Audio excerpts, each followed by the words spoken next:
Significant improvement comes from long-term action, but there are lots of things you can actively do today that will instantly improve the quality of your life. Welcome to Alux. First up, fix your sleep. We're going to start off with probably the lowest hanging fruit, and that is your sleep. Early in our journey, we used to subscribe to the idea that you should wake up as early as possible and make the most of any given day. And while that's still true to an extent, one thing that becomes more important over the years is the quality of sleep. It doesn't matter if you wake up regularly at 5 a.m. if you wake up tired as hell with a migraine and absolutely no good mood to get anything done. The 5 a.m. club is largely a myth. For the vast majority of people, waking up super early does absolutely nothing besides, well, robbing you of good quality sleep. On top of that, there are so many ways to accurately measure how good your sleep is, which also means you can work to improve it. Think about it like this. You spend 1/3 of your life sleeping. Statistically, that means about 26 years of your life. Would you invest the minimal effort that will instantly improve 26 years of your life? That's a pretty easy decision, right? And this is how you do it. Go to bed and wake up within the same hour every day. Make your bedroom quiet, dark, and comfortable. That's pretty much it, for the most part. This is something that pretty much anyone can do. Stay off-grid for as long as possible. And by off-grid, we mean not grabbing your phone first thing in the morning, opening up YouTube, checking Instagram, looking at your emails, and all that stuff.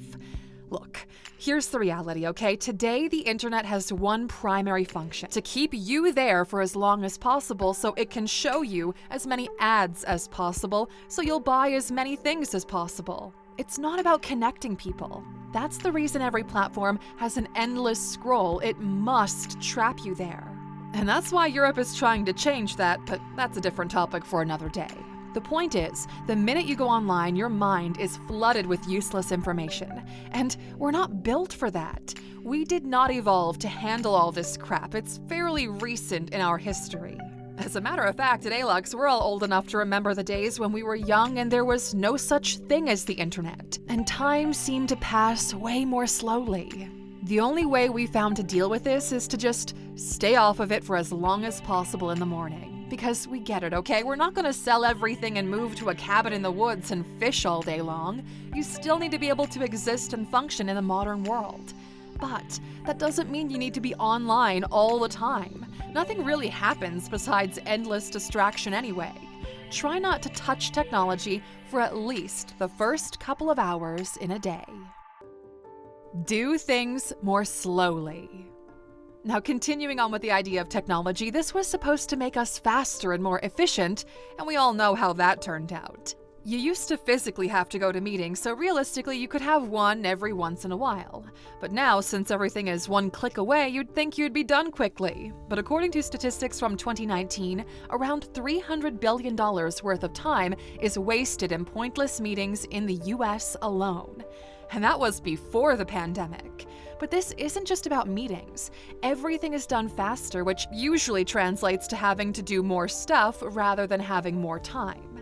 Think about it. You watch videos on 1.5 times the speed, not to be done more quickly, but to watch even more. And this ultra-fast-paced way of doing things toward infinite growth is not sustainable. That's why everyone is burned out or unmotivated. So whenever you can, try to take things slowly and take your time. Imagine if, starting today, every email needs to be written manually by pen and paper. Your spam inbox will probably go to zero real quick. When you actually take the proper time to do something, you get to experience it for what it truly is. Take care of your health. The oldest marathon runner started running when he was 89, and he continued to run until he hit 108. He's now 109 and finally hung up his sneakers. It's a very inspiring story, it's not you though, so let's be real. Statistically speaking, the longer you delay taking care of your health, the harder it will be to get it back. And just because there are some outliers here and there, that doesn't mean it's the norm, they're the exception. Don't fool yourself into thinking you still have time until you do irreversible damage to yourself. It really shouldn't be a shocker that better health equals a better quality of life. Everyone knows that. The question is, when will be the day where you start to actually do something about it? Will it be too late? Will you still have the strength and the willpower to see it through? You see, you are forever young until suddenly you're not. Reach out.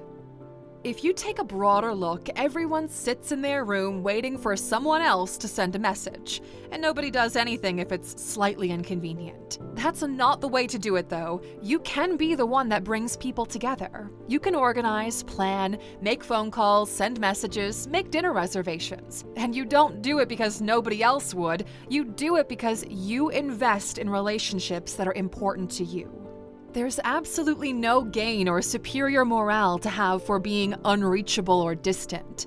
We're tribal by nature. As many of you like to think of yourself as a lone wolf, you need people around you to share experiences and make memories with.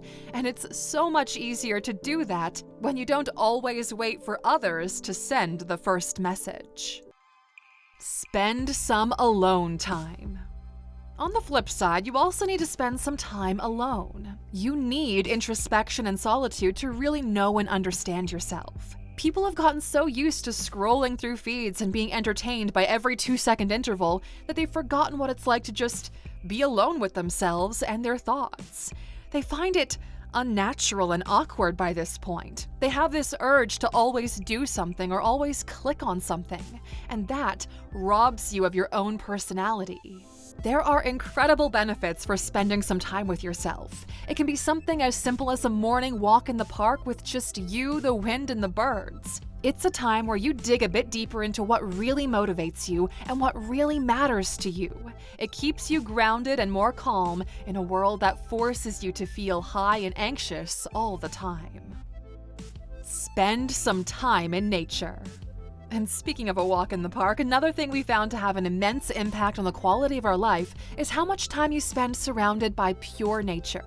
Because look, nature has this unique way of offering perspective. It reminds you just how big the world actually is and how little your problems are in comparison. It also reduces stress hormones, making you feel more at peace and relaxed. Think of spending time in nature as a strategic investment of your time toward reaching balance.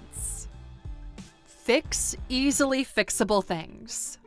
Just think of all the little annoyances you encounter daily. A squeaky door hinge, a leaky faucet, a drawer that sticks, or a light bulb that needs replacing. Each of these things, taken alone, are minor and of no real importance. And you kind of learn to live with them because you never find the time to fix them because somehow you always have something better or more important to do. But you see, all of these things together represent friction in your daily life. They make it slightly more annoying, and they make you get used to things being slightly more annoying every time.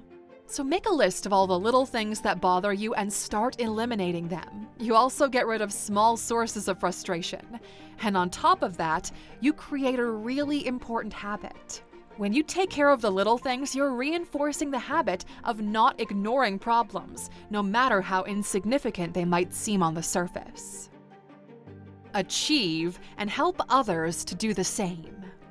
From our own personal experience, your life satisfaction greatly improves when you do one of these two things. The first one is when you make something from start to finish, which you're really proud of. The sense of achievement and satisfaction is just unmatched. When you create, accomplish, or build something you're proud of, it instills a sense of self-efficacy and confidence. It's a profound feeling. It makes you feel powerful and tall. And it gives you the motivation to do more. And equally, if not more rewarding, is the act of helping others to do the very same. It gives you a sense of purpose and fulfillment that is hard to replicate. It's about sharing the joy and pride of someone else's accomplishment, knowing that you played a part in their journey. And lastly, commit. Whatever you do, don't half-ass it. Instead, do it like it's your job. You're not always going to be at your best, but you can always commit to a job that's not half-assed. If you take a walk in the park, Go enjoy it fully. If you reach out and hang out with people, leave your phone on silent. If you start a new project, give it your best. If you commit, you'll find that 1, things you thought are hard are actually kind of easy, and 2, you'll find a new appreciation of the input you can have. When you always give it your best, hey, you realize that your best keeps on improving. You keep evolving, and that is something that will always improve your life. We hope you learned something valuable here today, Aluxer. We'll see you back here next time. Until then, my friend, take care.